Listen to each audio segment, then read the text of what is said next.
The music just gets you going, doesn't it? It sure does. What's up, boys? How are we tonight? We can't even hear the music. So, Jim, It's all done with the magic behind the scenes. Just know that the Yeah. the right people that needed to hear it heard it. Let's not ruin this, Roto. I'm sorry. You've Pay been no exposed. attention to the man behind the curtain. Welcome everyone to episode 3 of Talking Cards.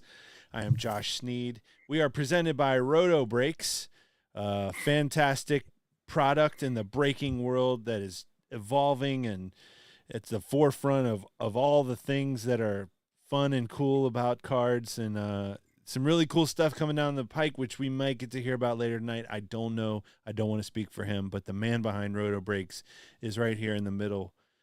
To my left, your right, Jonathan Rotunda. How are you, sir? I'm great. I'd like to say good evening, America, to both of you watching right now. Thanks for tuning in. Thank you. Thank both of you is exactly right. You are Each you are at the of ground you level. You are getting in on the ground floor of this boot thing. bootstrapping it with us. Also is the hilariously funny card connoisseur from Chicago, Jim Flanagan, Jimmy Flan Cards, Hey, if you're buddy. following him on social. How are you, my friend? I'm doing really well. I'd like to say hello, even if those viewers aren't from America. I mean, we have a big international Oh, following. They could be from anywhere. Where would they be from? If it wasn't from America, what is your best guess that someone got served up a link from YouTube right now that said, I want to check this out? Where would they I've be? heard a lot of Iceland? chatter about us in the Belgian forums, I think. Mm. Pretty big in Belgium. Is Yeah, it because the waffle cards blowoutcards.be. have made it into the Allen and Ginter set? Yes, I believe that's where it all came from. They heard us talking about it and tuned in. So, Roto, thank you for joining us live from the Arizona Diamondbacks bandwagon. Appreciate you making time for us on this journey. Not sure I like your not sure I like your tone. The cut of my jib. You need to back it up a little bit. Let's Did you pump go those buy brakes. that? Did you go buy that hat today and get a free pack of Topps cards from Lids? This hat shows plenty of wear. They look good, man. They look real good. As bad as the Dodgers look, the Diamondbacks look good. It's the Diamondbacks making them look bad, if you ask me. I've said it all year. They're an exciting young team. I thought they'd win the World Series in 2026. We're 2 years ahead of schedule. We're all happy for you and your We teammates. we here in Diamondbacks Nation have been waiting for this day since 2001 when we beat the Yankees in a dramatic fashion. Diamondbacks Nation, of course, triples in size between the months of October and March. Ironically, not in sync with the baseball season, but plenty of good seats most of the year there. Roto, who were you rooting for in that 2001 World Series? Isn't it obvious? I just like to hear you say it. It is not. I think it goes without saying. One of the No, funny, I think we need to hear you say it. one of the funniest things, Rhoda, I know you've enjoyed professional wrestling at some point in your life. I went to the Royal Rumble in Phoenix 4 years ago, pre-COVID, so I believe it was 2019. And there's a bit of a troll in wrestling named Elias, and at this event, he comes out and he sings songs with a guitar. And that particular night, he sat down on the stool and he looked around and kind of paused for a second and said, Can somebody take a picture of this right now? Because I'd like to send it to the Diamondbacks to show them what this place looks like when it's full." And it was just a fantastic line. Who's laughing now, though? They're drawing a crowd. I'm sure it's still not going to be full tomorrow night, but Really? we'll see. Yeah, I don't see it happening. The pictures of Tampa during their playoff games were very sad turnout. Well, I mean, Phoenix is a small market. I mean, you can not a lot of begin with, so Jim, can you ever Josh, I remember feel a like time that the White Sox were in the playoffs that they didn't sell out? yeah, 2005. Yeah, I mean they sold out eventually. We started believing in the team, but that first round was pretty weak. Not Tampa weak, but it wasn't sold out. I spent all of my money though. I was a young 24-year-old Jim Flanagan. I spent all my money like getting to the like up to the World Series, and then couldn't actually attend any World Series games. But man, that was a run in 2005. 1990, Josh Sneed, 13 years old, came home from school to see that his dad had purchased World Series tickets, had waited in line for several hours at the stadium, and was able to purchase 2 tickets to the Reds and A's playing in the World Series in Game 6. How many games did that series go, Josh? 4. It went 4 games. I begged my dad to keep them as a souvenir, but we did not have the money to keep a ticket as a souvenir. So they were returned, and young 13-year-old Josh Sneed did not get to see any World Series games that year. can you imagine how long that line would be today if the A's and Reds made it to the World Series for a rematch? There'd be dozens of fans lining up for that one. Has it lost any luster to get tickets like that when it's an online lottery system? You know what I mean? Like, do you miss I think, the little I things think like ev- that of like showing up to Ticketmaster the day that a concert went on sale or something to know you I put think in a little bit of work to get them? I think everyone would win the A's Reds World Series lottery that cared to enter, first of all. But I mean, yeah, it's so many episodes of, Saved by the Bell are now obsolete, where they're waiting in line for tickets to see New Edition or whoever it was, Hot Sunday, wasn't that the Hot name? Sunday, Zack Attack. Well, that was their own band. Of course, they weren't I think Hot waiting in line Sunday for those was tickets. too, right? Was that not the girl group? When I don't, Jesse got hooked on the speed pills? That's like my favorite episode of Saved by the Bell. yeah, it's a classic. It's a classic. So, um, moving on. Diamondbacks forever. We That's lost the you for last a thing second there, Jimmy. Couldn't hear you, bud. Oh boy. Nope. Not getting them. We're still new. I have no idea what's happening. It's that cord. It's got to be the cord. That's my guess. It's the unbelievable. cord. It's got to be. That's all right. All right. So I So, spent, Roto, get us on the card train. Where do you want to take us as the conductor here?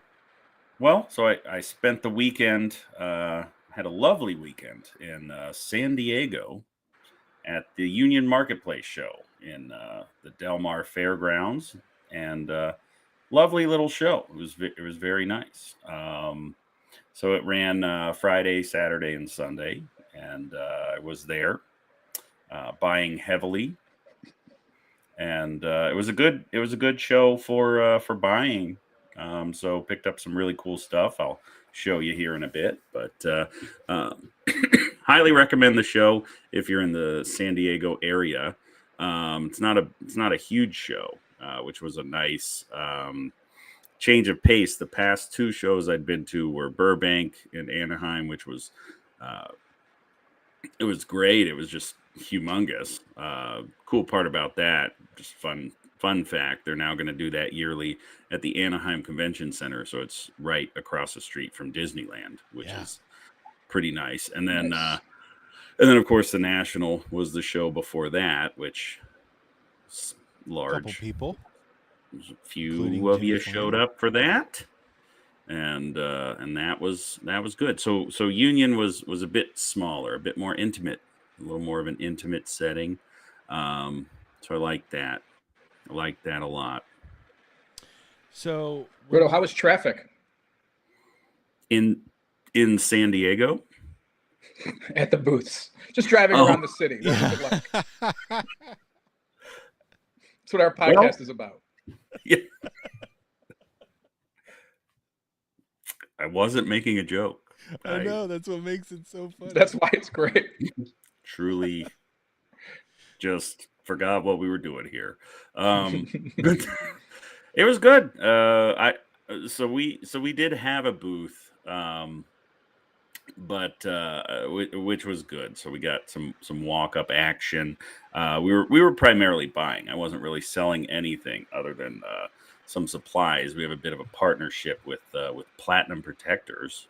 If anybody needs top loaders, hit me up. But so we were kind of just selling that, not really any singles or anything like that. So, but we got some pretty decent traffic, but it was smooth. You know, you could kind of spend some time looking at what you wanted to look at. Nobody wasn't really nuts to butts as the National was, so that was good.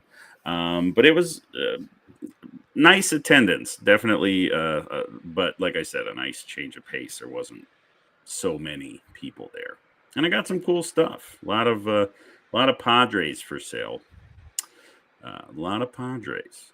Now, this is a question for both of you because I don't get to attend many card shows, but I know that you do. As a buyer, do you like a bigger show because there's more options to buy from, or is a smaller show easy, like slimmer pickings for you on deals per se? James?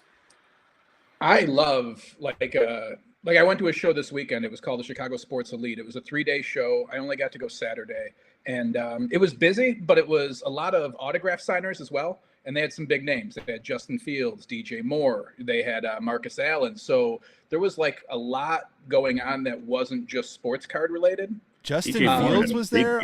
Were they on a bye this week? No, they played Thursday. That's a great question. He was there Saturday, but they played Thursday night. I mean, they had maybe 12 Yeah. I was wondering how that would go if they were 0-5, if you know what I mean, if they were all still going to show up. Because that, I've seen that when teams get bad and all of a sudden they start canceling appearances, right? But that win, I think, helped a lot. But I loved the fact that I could sit at a dollar box. It wasn't nuts to butts. I like at the National, it was, if you didn't know, if you hadn't set anything up ahead of time, it was almost too difficult to start a transaction. Right. Yeah, that makes it a challenge. Yeah, I like kind of the to your point, I kind of like the smaller shows. Are a little better for me, the way I'm trying to buy. And also, kind of something you don't really think about is at a show like the National, where people are paying thousands of dollars for their booth space. There's a real pressure to recoup the funds, and so people are a little tighter on their sale prices when you're paying a couple $1,000s to be there versus a couple hundred to be somewhere like the Union. It's not the anxiety of turning a profit is lessened quite a bit. So I like it personally. Plus, you get to see stuff. Seems like at those kind of shows, you get a lot of people who don't necessarily go to every single show. So at the National, like I walk around there and I know like half the people, and therefore I know like half of what they have, and therefore I'll also know like what I can buy at. So a lot of people, I say hi to them, but I could never buy anything from them because they're not going to give me the deals. We need the deals. Sure. Now, do you find yourself buying more on a certain day, like a Friday through Sunday show like this? Are you buying a lot on Friday? Was it a pretty good mix? Probably the biggest day for me is normally the last day of the show, because if people are kind of trying to go home with something, money wise, the dealers. So I found that I can kind of buy the best kind of large. I can do kind of a larger buy on a Sunday, and it can really make a difference to some of these dealers. So they're a little more apt to look at kind of the raw dollar amounts. Like, if it's a few $1,000s, that could really change their weekend. They're not really necessarily looking as closely as to what they're giving away for that. So whereas at the beginning, it's kind of like, I might hang on to it and see if I can get more throughout the weekend for it. So yeah, I would say Sunday was kind of my biggest day. I feel the same way. I think that also they've had a chance to try and sell it, right? And so they know if it's moving in that area, and if it's not moving and you want to buy in bulk, like I think there's a good opportunity on both sides. I love doing that. It's true. I experienced that this week with eBay. I've finally figured out how to list all of the cards that I've been scanning automatically to eBay. And I mean, literally with a couple clicks, I had like 200 cards listed on eBay. And how's your shipping department handling that uptick?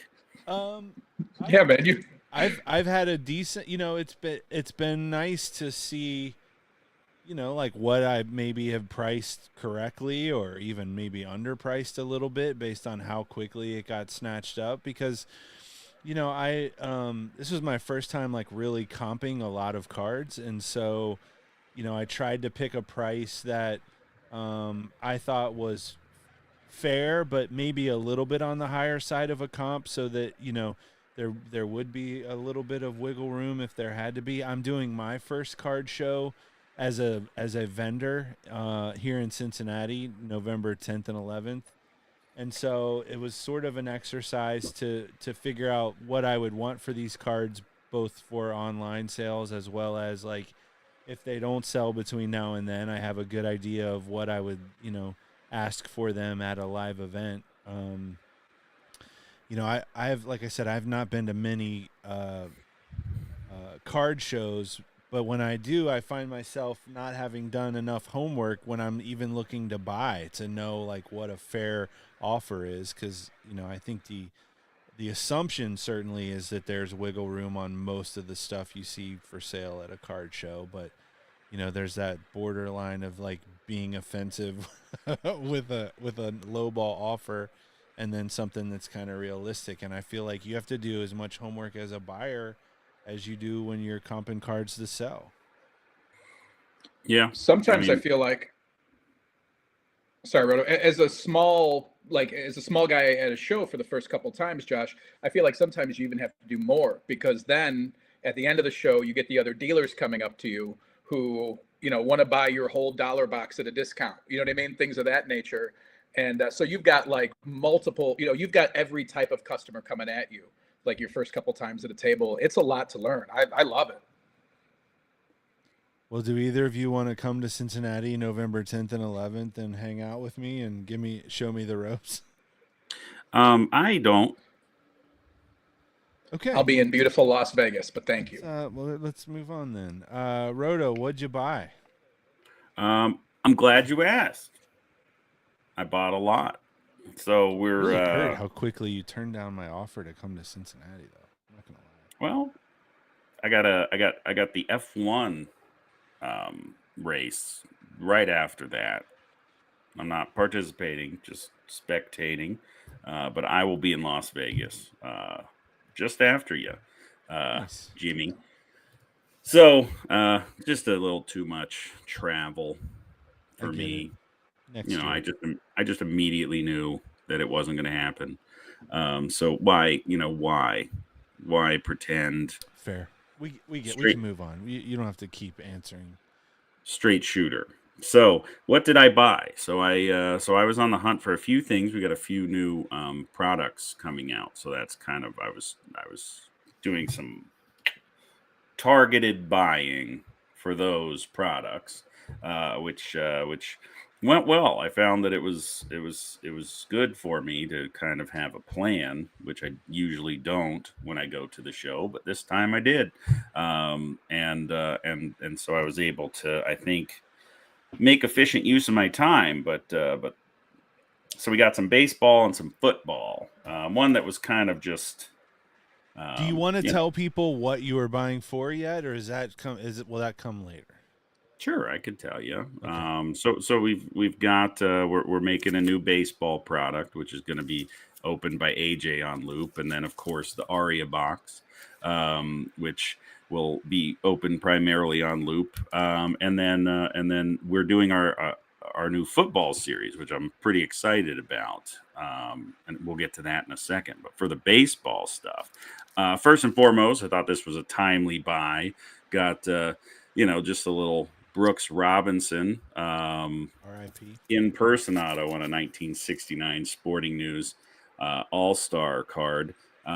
He's no longer signing. He's actually dead now. So rest in peace, Brooks Robinson. But this was, I thought, pretty cool. This one walked up to me, not by Brooks himself, but by someone who owned the card. So that was, took advantage of it. Thought, maybe people will care about this. These three are actually, I was super excited about these. So back in 2001, there was a set called Upper Deck Legends, where basically it was kind of in the early stages of relics. So they had legends such as one Mickey Mantle, one Henry Aaron, one Willie Mays, and some guy came up and he had three of these game used bat relics, all in a PSA 9, which is a pretty good grade for a thicker 2001 card and a set that I really enjoyed back then. So these were three of the ones I was more excited about. Really super cool cards of great, great players, and they're worth quite a bit. They're not cheap. Mantle does almost 500 would be kind of your valuation on something like that. Now, is that the green of the bat, or did they put baseball stitches across the green of the bat? It looks like a little baseball. They put baseball stitches on it. I don't know how or why, but okay, a design choice. But it is the grain of the bat with baseball stitches on there. So those are pretty neat. So look for those in some of our baseball stuff. This one I just is that going to be in the new baseball product? Okay, that'll probably be in the AJ product. But then this one, so the product we're making for AJ is called the Polar Plunge. He's a huge Pete Alonso fan, so we picked up a lot of Pete Alonsos. This one I thought was particularly cool. It was a flawless game used patch rookie, numbered to 15. So that was pretty neat. I like the flawless rookies, unlicensed as it may be. They're still pretty cool. Great pretty cards. Cool cards. The Immaculate and the Flawless, I think, are both great cards, even for being non-licensed by MLB. Yeah, a couple of timely hits right here. Oh. My personal favorite player of all time, Corbin Carroll. Hands down rookie of the year, absolutely killing it in the playoffs this year for my Arizona Diamondbacks. This was honestly the only Carroll I bought, and I felt I needed to bring it out because I thought my hat might be discussed. Pretty cool. Michael Harris made the big catch the other night. Not sure if you guys saw that, but that's great. But the Braves staying alive, pretty neat little tribute. Nothing too exciting. And then I was excited to pick up this bad boy right here.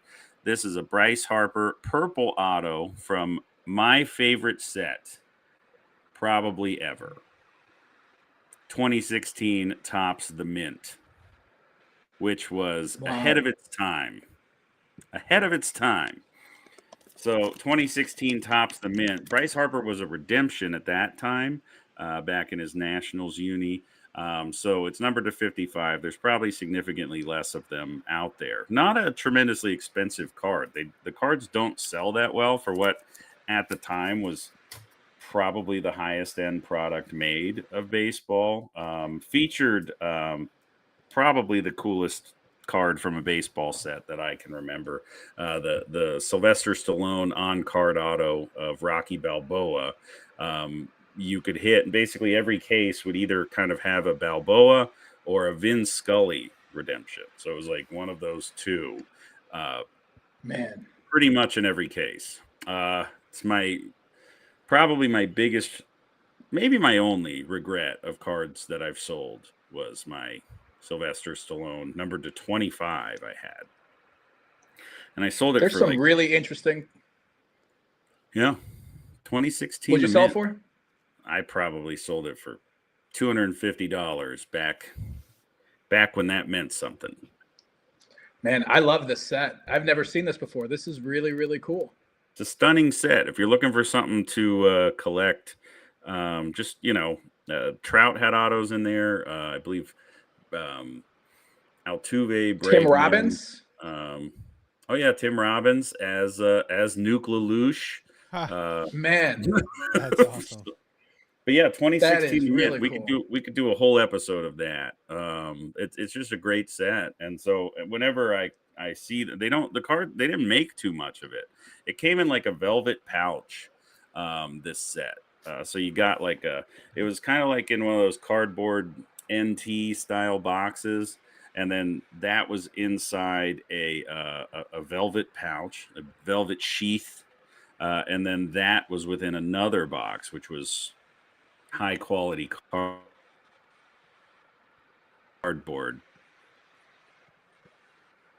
Speaking of AJ's in the chat right now. She says, "I need that." I'm guessing she's referring to the Pete Alonso card from a few. I think she's referring to my hat. It's the only thing that makes sense to me.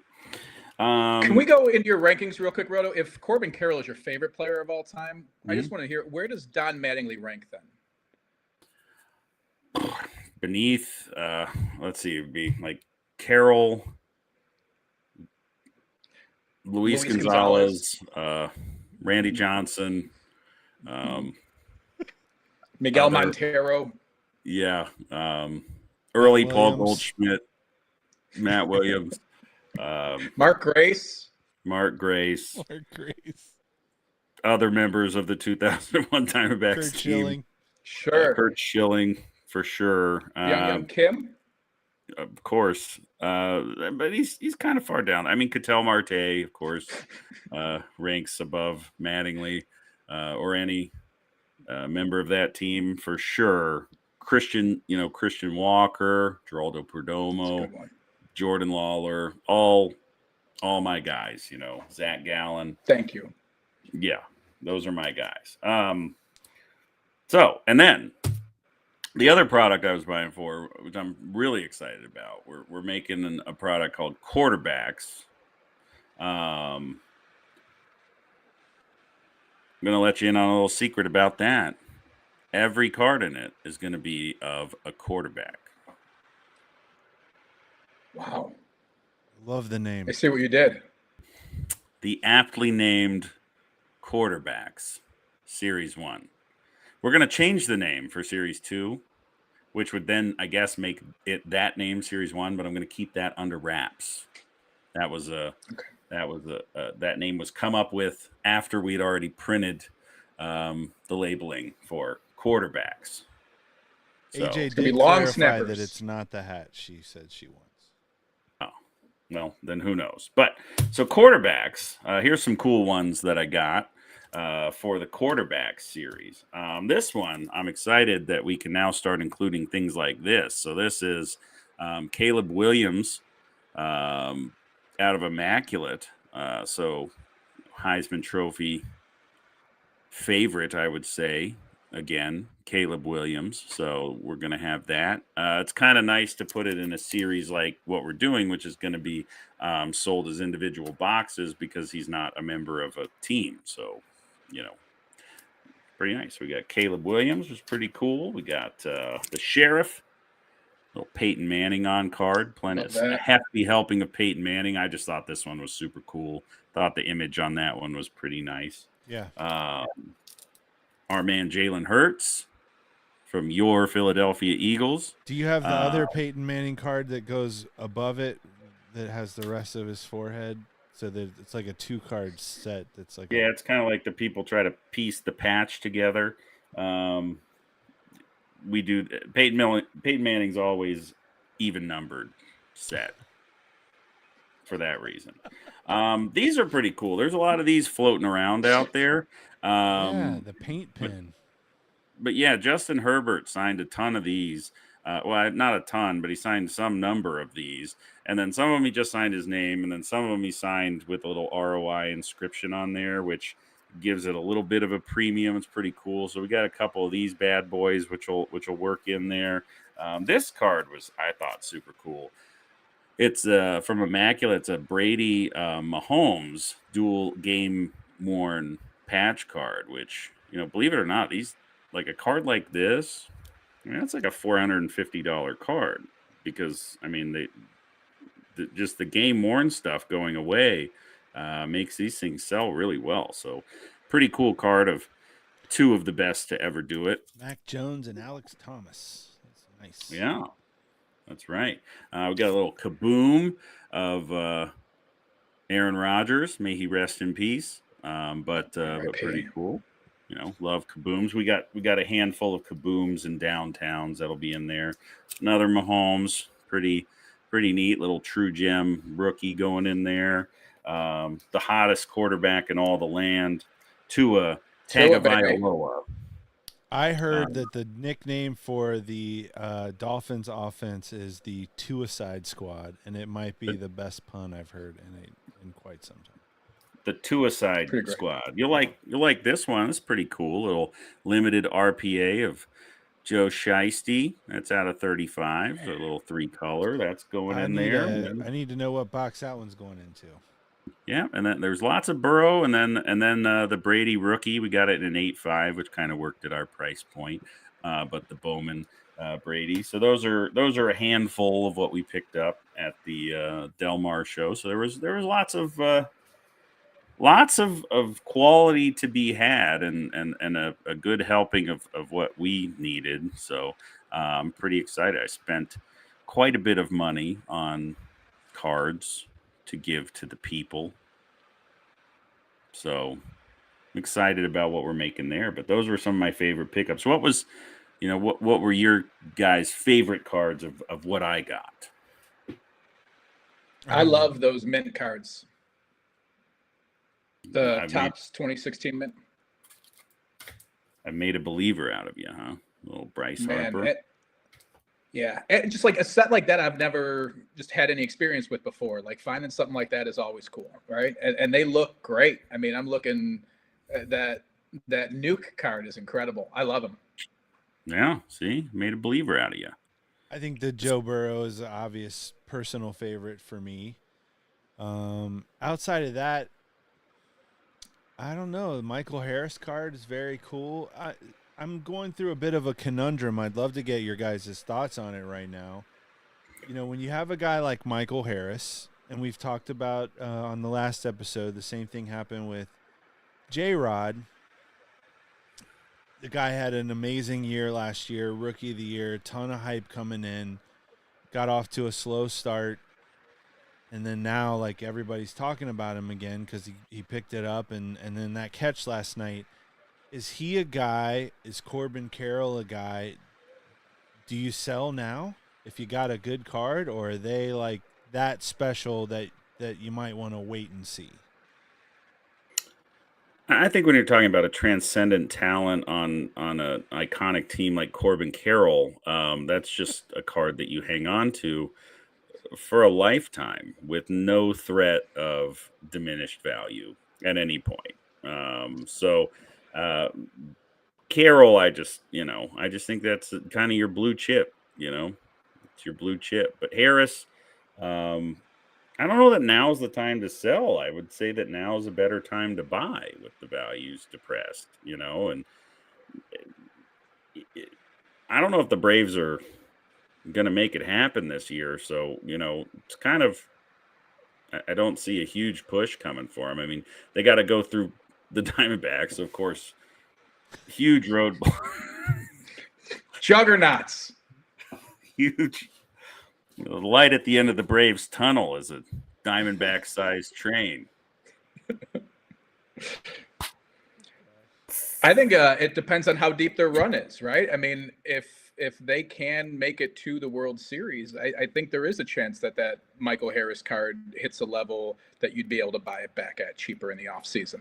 I think to me, a lot of it depends on what's your strategy. You know, if this is like a out of 5, out of 10, I think I'm much more likely to overpay a little bit and hold long term. But if it's something out of 50, out of 99, I think there's going to be a chance to buy it again cheaper if they make a deep run and his prices go up. Sure. I mean, just he's so talented. It's the same thing that we said last week. Michael Harris is a talented baseball player for a big market team. It's, anyone, take advantage of the dip if you believe in his skill set, which I think the Braves have shown they do. So, they're not sending him down. They're not Joey Barton him. So,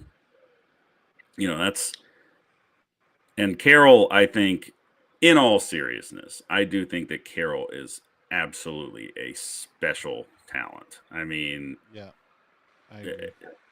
By all accounts, his work ethic is, where it needs to be. His professionalism is very high. I've actually met him, and he was extraordinarily nice.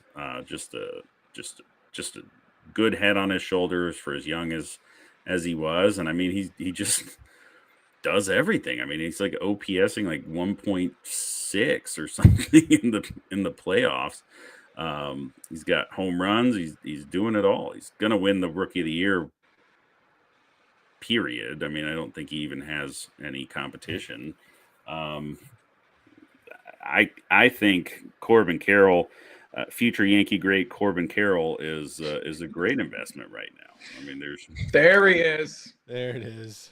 I mean, I hate to say it, but my Diamondbacks, they trade away all their talent. They refuse to sign anybody long term. I mean, he does have an extension, but they'll trade him away for pieces, I'm sure, as my Diamondbacks are known to do. It's got to be hard spending your entire life if he ends up at the Yankees, I'll probably follow him and cheer for him there, I would think. Hedge your bets. I love it. Yeah, I mean, well, I finally got to catch up with you guys and open up my first Allen and Ginter cards for the week. Yeah. 2 boxes. Let me show you. Let's see here. Why did that? Sorry, something just disappeared. I was trying to hide the Delmar Show recap text, but we're still figuring out how this works. And by we, I mean me. Here were my hits from the 2 boxes. We had the Jefferson White auto.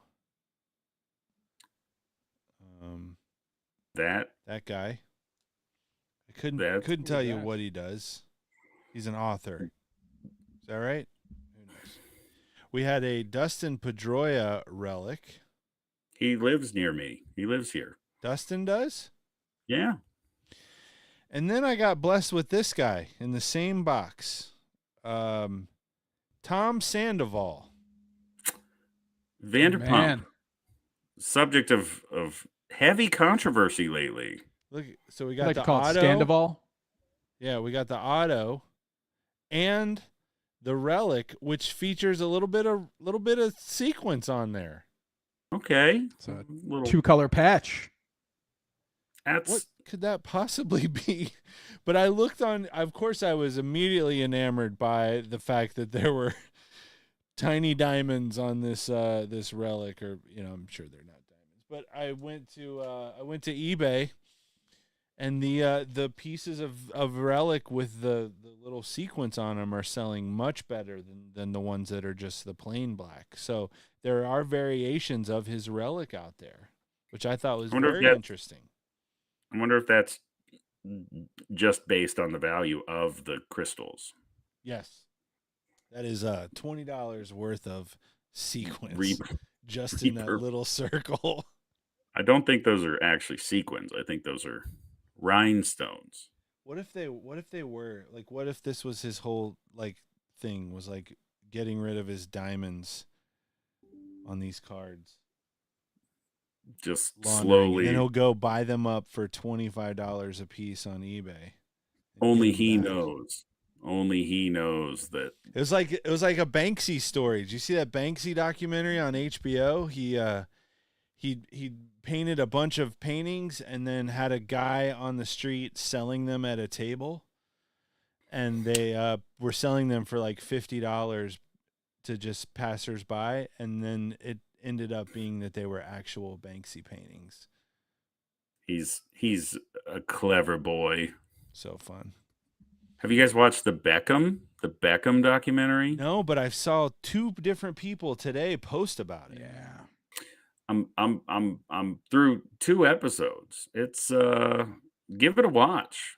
It's I so and there was the incident with the red card in the World Cup that happened. I remember I was in high school at the time, and we were watching the World Cup, and I guess I didn't quite understand the ramifications of what he had done, and which really wasn't that big a deal. Like, what he was actually penalized for was minimal, but like what he went through, he and Sweet Posh Spice, it seemed bad. Didn't seem fun. As much as it would probably be a lot of fun to be Beckham for a lot of reasons, that does not seem fun. So give it a watch, and maybe we'll talk about it next week. But I like interesting homework. Yeah, no, it's How many episodes are there? 4, I believe, 4-hour-long episodes. But I'm only through 2, so I don't know how it ends, if he lives or dies or what. But I'm pretty excited to find out. We lose Posh. Has he I don't want to bent ruin it it, yet? He does. He bends it in the very beginning. He bends it. just get it out of the way. Yeah, that's what the people want to see. They want to see him bend Just it. lead with it. He bends it. Quick, John pretty early Witherspoon, the guy who played Pops on Friday, when he would go out and do stand up, he would walk on stage and literally just say all the lines he was known from Friday. That would be the first words out of his mouth, so that people would not ask to hear it the whole show. It was unbelievable. Literally walk on stage. Don't nobody go in the bathroom. 35 minutes. And he said like his most 5 famous lines, and then he was like, okay, now we can move on. That's so smart, though. It is. Like Rob Schneider, people would just yell stuff, and he would get angry every night. They'd be like, "You can do it," and he'd be like, "You can rent it," which I thought was a great line. I thought it was a fantastic comeback, but he'd get pissed every single time. It was like, you're setting yourself up perfectly. I mean, no one would be there if he hadn't have said those things. So count your blessings, Rob. Have a little humility. Agreed. He listens. He watches the show. So yeah. Well, Rob, let me tell you, you're not above your lines. So what is the official release date for Topps Update? Is it tomorrow? Friday. Is it Friday? Tomorrow. Mine showed up today in the mail. Yeah. Now, as a breaker, a vendor, are you not allowed to open yours or sell yours until Friday? Or if you get them early, is it free game? What's the deal on that? Because like I don't have any rules with Fanatics, so am I allowed to? Am I supposed to be like no peeking till Christmas? You are allowed to open it whenever you want. If I were, which I am not, opening any update, it would not be allowed until release day. That's a big no-no. But and is that midnight? Midnight Eastern? 10 a.m. Eastern. Interesting. For no real reason, but what are you going to do? Is there a reason you're not opening update? Because it's update. Oh, okay. I've done it. I'm not going to do it anymore. I've looked at the list for the first time today, and nothing jumped out. It didn't seem like there was anything in there that people were clamoring for and would go get excited about. Like Ellie wasn't in there, and most of the big names from this year that are rookies had rookie cards and other products. So it's you get the rookie debut cards, which it's a great box to open for yourself and have. It's coming on the tail end of Allen and Ginter. I just passed. understood.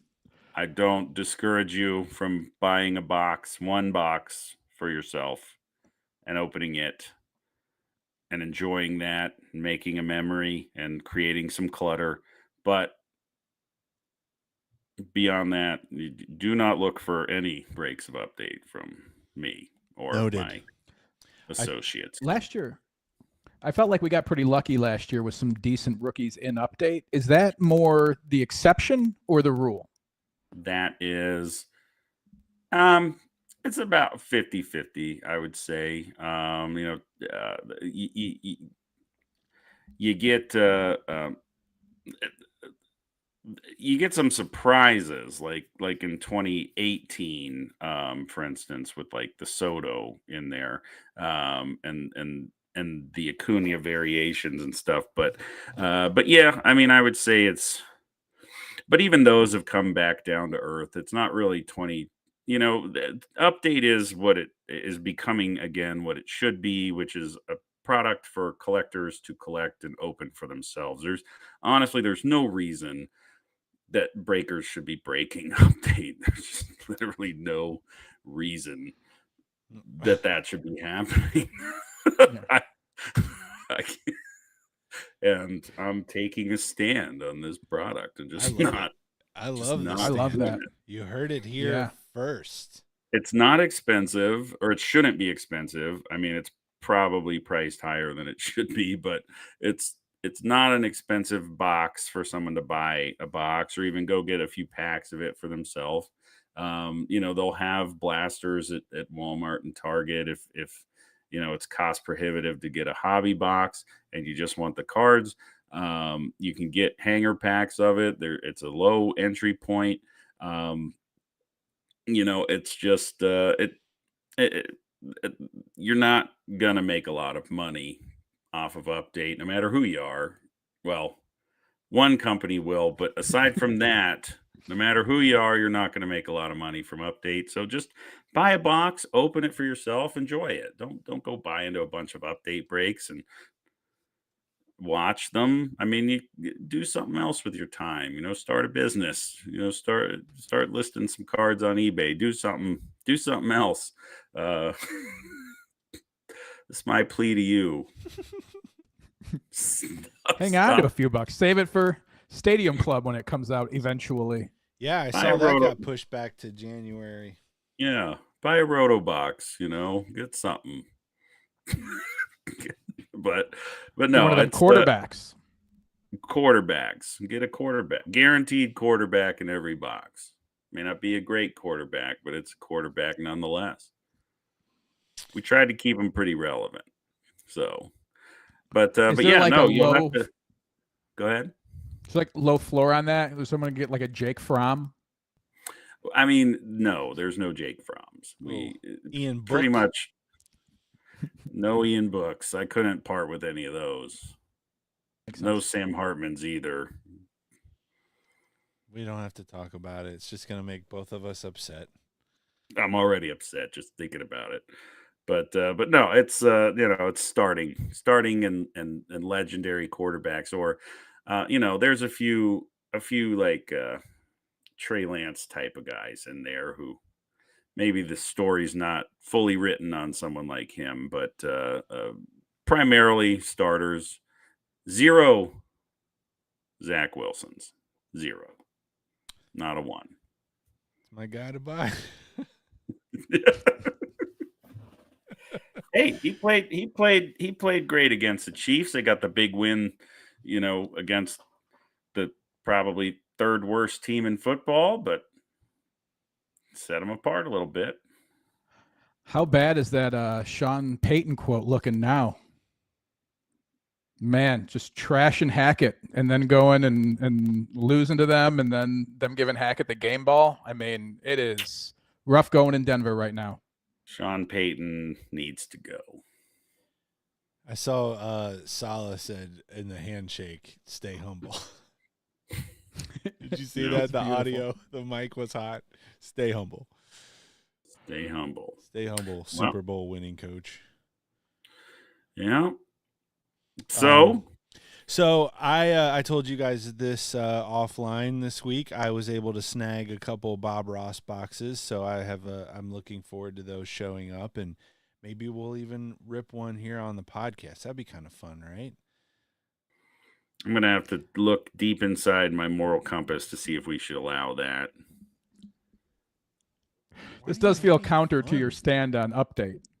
Did you guys watch that Bob Ross documentary about?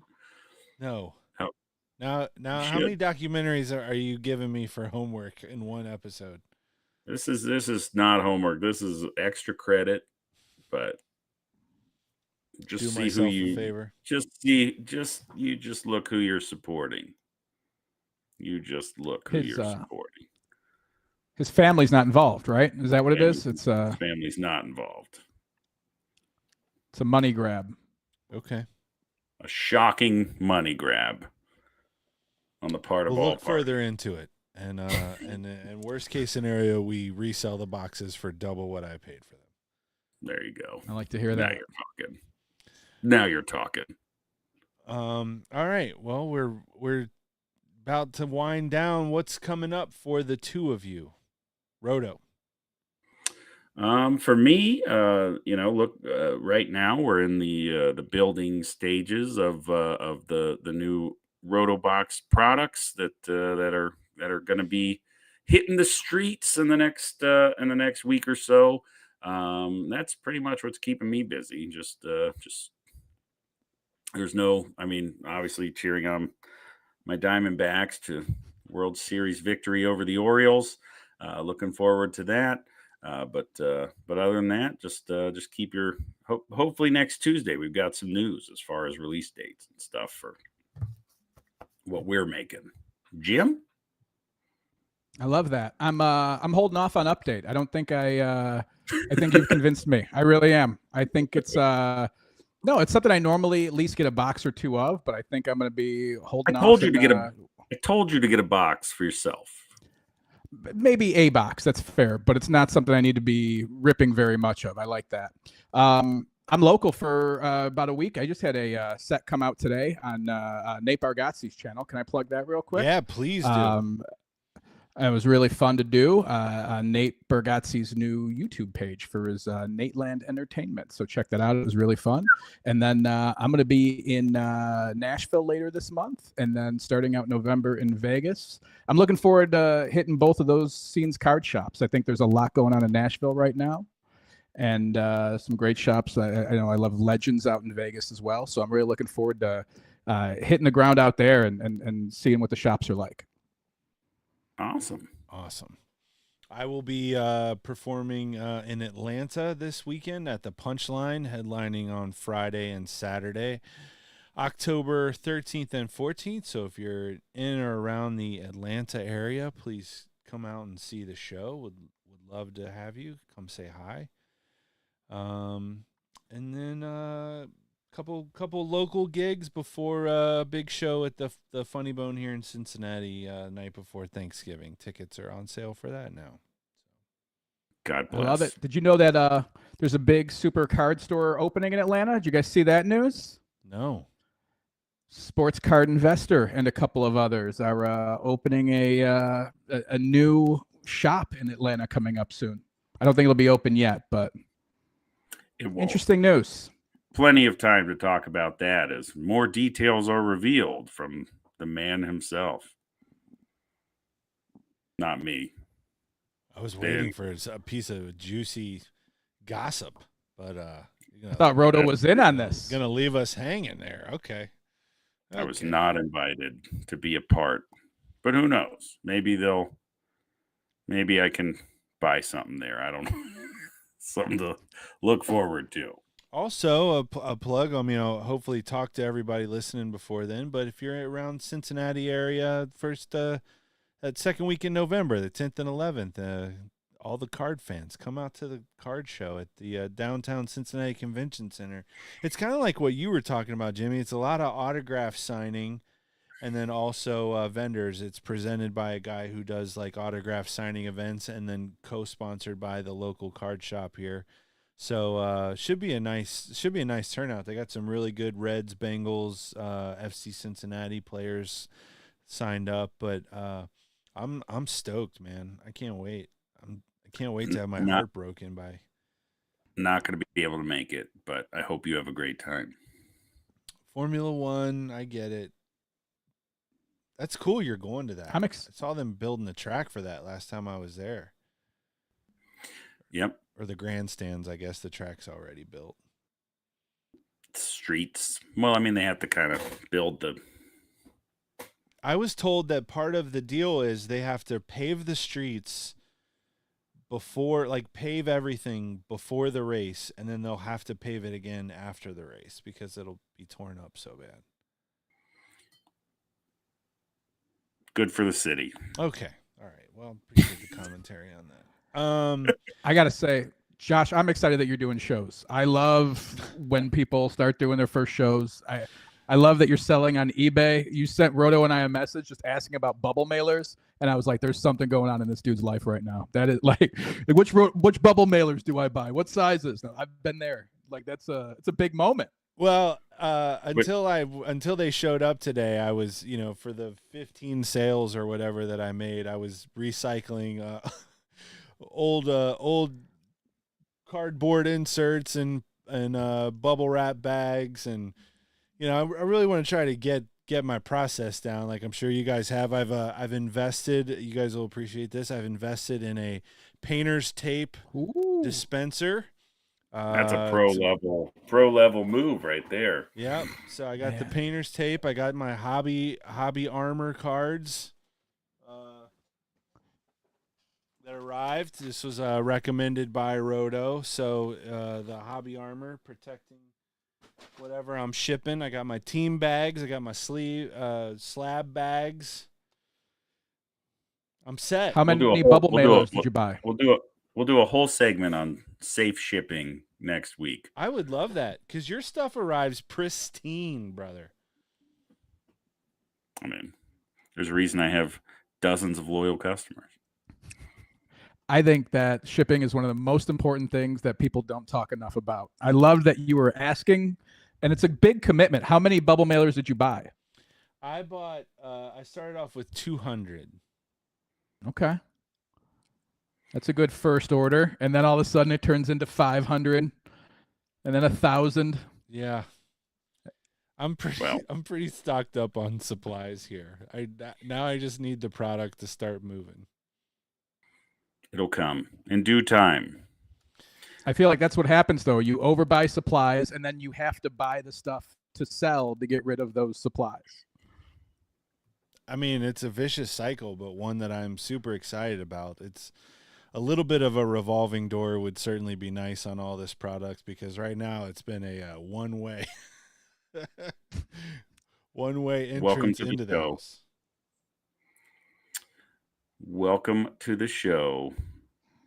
Love it. Can't wait to annoy you guys with questions on a daily basis. So, Roto, people can follow you at Roto Breaks. Are you still breaking on loop? You had a nice little run there where you were showing up doing some breaks. Is that going to be the case? I know AJ is on there quite frequently. I'll be on there once I finish making the stuff. I'll be breaking the stuff. So I'll kind of give a little preview and then send it out into the world. So be sure I'll have some screens coming up soon. Be sure to give Jimmy a follow as well. You can find his card stuff using his handle you see there on the screen. I have created a new handle just for card stuff, but it has no content yet. So just for now, just follow me at Josh Sneed. And, of course, follow the show at Talkin Cards Pod. I did hear from a couple people who watched, and they said they had a blast last week. and I've seen that we've had several viewers in the stream live. So we appreciate you tuning in. Please tell your friends. Please give us a follow. Please join us next week for episode 4. On behalf of Roto Breaks and Jimmy Flanagan, I am Josh Sneed saying thank you for watching Talking Cards. We will see you next time. Peace.